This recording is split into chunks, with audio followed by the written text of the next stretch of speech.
कि भाजपा द्वारा संस्थानों की हत्या का देश झेल रहा है दंश। भाजपा द्वारा संस्थानों की हत्या का देश झेल रहा है दंश। अब वो संसद को मार रही ऑपोजिशन की भाषणों के अंश काट रहे हैं। ये एक नया तरीका निकाला गया है गैरतांत्रिक अगणतांत्रिक व्यवहार का।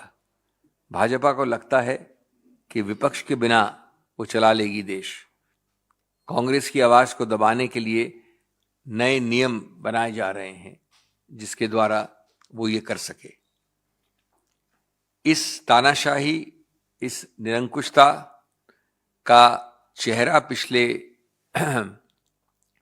कुछ दिनों में संसद में बड़े नंगे रूप से दिखा है इस सत्तारूढ़ पार्टी और इस सरकार का, जिसने बार बार, चाहे वो श्री राहुल गांधी के स्पीच के बड़े बड़े हिस्सों में शब्द निकालने की प्रक्रिया हो, शब्दों को निष्कासित करने की प्रक्रिया हो एक्सपंक्शन की, या वही प्रक्रिया हो माननीय श्री मल्लिकार्जुन खड़गे जी के वक्तव्य से, या कुछ हद तक जयराम रमेश जी के वक्तव्य से भी, और उसके बाद मिस रजनी पाटिल के निलंबित होने की प्रक्रिया।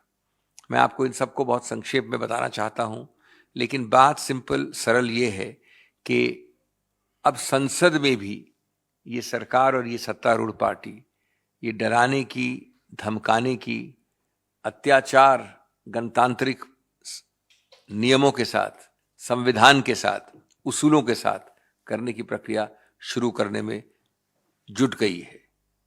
वो नहीं चाहते कि संसद सहमति से चले, समन्वय से चले। वो चाहते हैं टकराव हो और टकराव से चले। टकराव के नए नए पहलू निकाले जा रहे हैं। आप सब ने जो जनता के समक्ष अब 2-3 दिनों से हैं, वो सभी वक्तव्य पढ़े हैं, देखे हैं, सुने हैं, जो माननीय राहुल गांधी जी ने दिए, माननीय खड़गे जी ने दिए, और आपके पास उनके टेक्स्ट भी हैं, सबको मालूम है। आप ये बताएं कि गैर संसदीय इसमें एक शब्द अगर मुझे बता दे, कोई दुर्वचन एक वाक्य बता दें, मानमर्दन किसी संस्था का हुआ है वो बता दे मुझे, आपत्तिजनक या गाली गलौच वाला कोई शब्द इस्तेमाल हुआ है वो दिखा दें हमें, अभद्र, मानहानि वाले शब्द। क्या चीज है जिससे आपने ये शब्दों को निष्कासन करने, एक्सपंक्शन वाली प्रक्रिया की? और इससे ज्यादा शिष्टाचार के साथ, शिष्टापूर्वक राहुल गांधी जी और खड़गे जी ने जो बोला है वो सभी तथ्यों के आधार पर बोला है। बल्कि इतनी मजाकिया एक प्रवृत्ति दिखाई है सरकार ने कि प्रश्नों को भी निष्कासित करने का प्रयत्न किया गया है। प्रश्नों को भी निष्कासित किया गया है। जो दोनों सदनों के अध्यक्ष हैं, प्रिसाइडिंग ऑफिसर्स हैं, वो हमारे संविधान के इस अंग के रक्षक हैं, स्तंभ हैं, संरक्षक हैं, और सबसे पहले संरक्षक हैं स्वतंत्र, खुले रूप से अपनी बात रखने के सिद्धांत का पालन करने के लिए। ये एक मौलिक स्तंभ है हमारे गणतंत्र का कि हम स्वतंत्र रूप से, निष्पक्ष, निडर रूप से, स्वतंत्र रूप से, खुले रूप से अपने विचार संसद में रख सकें। और उसके संरक्षक ये लोग हैं, ये अध्यक्ष हैं, क्योंकि संसद हमारे गणतंत्र का मंदिर है। उनके कवच के बिना, उनके संरक्षक के बिना, उनकी सुरक्षा के बिना ये स्वस्थ संसदीय विचार विमर्श कैसे होगा? डिबेट खत्म हो जाएगा। स्वतंत्र बोलना जो हमारे संविधान की नींव है वो खत्म हो जाएगा संसद के अंदर। हम सबको खड़े होके इसको बचाना है। और अगर आप स्वतंत्र, खुला, निडर, पारदर्शी विचार विमर्श नहीं अलाउ करेंगे संसद के अंदर, तो कहां आपकी गणतंत्र प्रणाली बचेगी? वो अपरिवर्तनीय तरीके से खतरे में पड़ जाएगी। आखिर संसद को देश का सबसे व्यापक सबसे बड़ा गणतांत्रिक जांच का आयोग माना गया है। इससे बड़ा आयोग कहीं नहीं है। वो अपना काम कैसे करेगा अगर आप उसका गला घोट देंगे इस प्रकार के नियमों द्वारा, जिसमें आपने शब्दों को निष्कासन किया, इतने सारे वाक्यों को जिनका कोई एक्सपंक्शन के नियम से सरोकार तक नहीं है। अगर आप उठा के पढ़ें 380 लोकसभा में और यही रूल है राज्यसभा में, तो जितने मैंने शब्द कहे आपको, अभद्र, मानहानि, गाली गलौच, असंसदीय, एक शब्द बता दें, उसके अलावा आप 380 को लागू नहीं कर सकते, तो फिर कैसे किया आपने निष्कासन इन शब्दों का? और इसका सिर्फ एक कारण है, सरकार का प्रेशर, दबाव, दुष्प्रभाव, ये नियंत्रण और कमांड सन की कमांड फ्रीक सरकार है, जो हर चीज को नियंत्रण सन की सरकार है। और अब ये विधायिका में भी यही कर रहे हैं। 10 तारीख को इसका एक और नया उदाहरण मिला आपको, एक और नया अभूतपूर्व उदाहरण। ऐसी ऊंचाइयां इस अभूतपूर्व उदाहरण में हैं, लेकिन दुखद मिसाल बनेगा ये भविष्य के लिए। किसका? तानाशाही का और निरंकुशता का।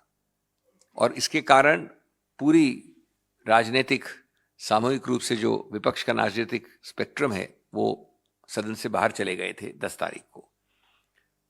मिस रजनी पाटिल एक 15 मिनट की सर्जिकल स्ट्राइक, शल्य चिकित्सा जिसको सरकार बहुत शौक से बात करती है, उसके अंतर्गत निलंबित हुई।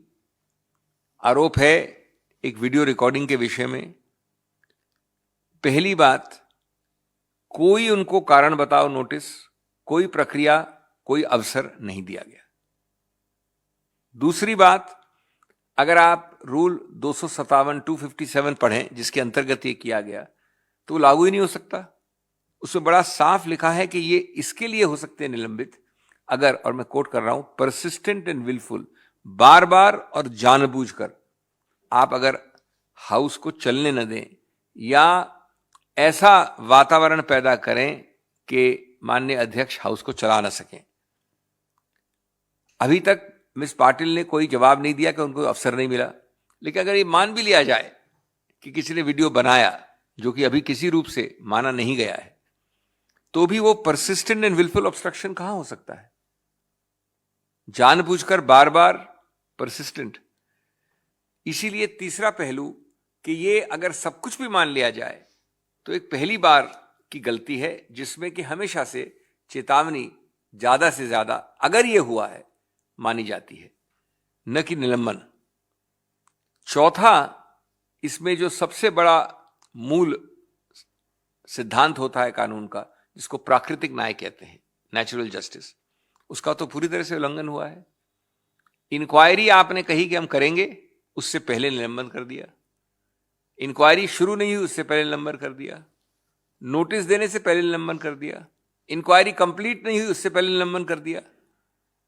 तो जो भी आम संतुलन या संतुलित प्रक्रिया के नियम हैं, उनको आपने बाहर फेंक दिया खिड़की के। पांचवा, माननीय प्रधानमंत्री लगभग 90 मिनट या 75 मिनट से ज्यादा बोले। उनके स्पीच में कोई ऐसा व्यवधान पैदा नहीं हुआ, नहीं तो बोल ही नहीं पाते 90 मिनट तक, जिससे कि रूल नियम 257 लागू होता कि ऑब्स्ट्रक्शन हाउस का ऐसा हो कि हाउस चल ना पाए। चल नहीं पाता तो इतनी लंबी वक्तव्य कहां से आता, भाषण कहां से आता? छठा, ऐसे कई और उदाहरण हैं पुराने बीते हुए समय के। आज की सत्तारूढ़ पार्टी के मेंबरान द्वारा ज्यादा से ज्यादा उसमें चेतावनी हुई है या कोई एक्शन हुआ ही नहीं है। इस प्रकार से किसी को ह्यूमिलिएट करना, बार बार उनका नाम लेके और खड़ा करना कटघरे में, संसद में, और फिर निलंबित कर देना बिना किसी प्रक्रिया के, ये असंगत है, अति है और सिर्फ पक्षपात से, सरकार के दबाव से किया गया है। हम ये कहना चाहते हैं कि अध्यक्ष महोदय को इस सरकार के अनुरोध को नहीं मानना चाहिए था, जो कि एक तरफा है, पक्षपाती है और सभी गणतांत्रिक नियमों के विरुद्ध है। हम ये भी कहेंगे 8वें पहलू में कि अगर कोई भी आंख बंद करके, पट्टी बांध कर भी देखने का प्रयत्न कर ले संसद टीवी उस दिन का, तो आप देखेंगे पक्षपात की कितनी बड़ी ऊंचाइयां उस दिन आई हैं। ट्रेजरी बेंचेस और विपक्ष के बीच में कोई अनुपात ही नहीं है कवरेज का। एक फ्रैक्शन भी, एक छोटे से छोटा हिस्सा भी विपक्ष का नहीं दिखाया गया है। अगर तुलनात्मक रूप से आप देखें माननीय प्रधानमंत्री के भाषण के समय की संसद टीवी की कवरेज, अब संसद टीवी इस बरगलाने वाली प्रक्रिया में है कि वो एक सरकारी डिपार्टमेंट है या प्रवक्ता है सरकार का, न कि संसद का एक चैनल। तो आप समझ सकते हैं कि गणतांत्रिक लोकतांत्रिक संतुलन कहाँ चला गया है। पक्षपात सबसे बड़ा एक आज सिद्धांत बन गया है। हम मानते हैं कि ऐसा जो हुआ है, पक्षपात, असंवैधानिक सिद्धांत, गैर गणतांत्रिक, गैर संसदीय, और जो एक प्रकार से विधायिका की पूरी प्रोसीडिंग्स को नीचे ले आया गया है, ये सामूहिक रूप से भर्त्सना योग्य है। और हम समझते हैं कि ये एक ऐसी चीज़ है जिसमें उस दिन तो हमने बाहर आए ही हैं। अब एक दिन और बचा है संसद का, कल सुबह मीटिंग है, आगे के लिए क्या किया जाएगा उसका निर्णय कल सुबह होगा।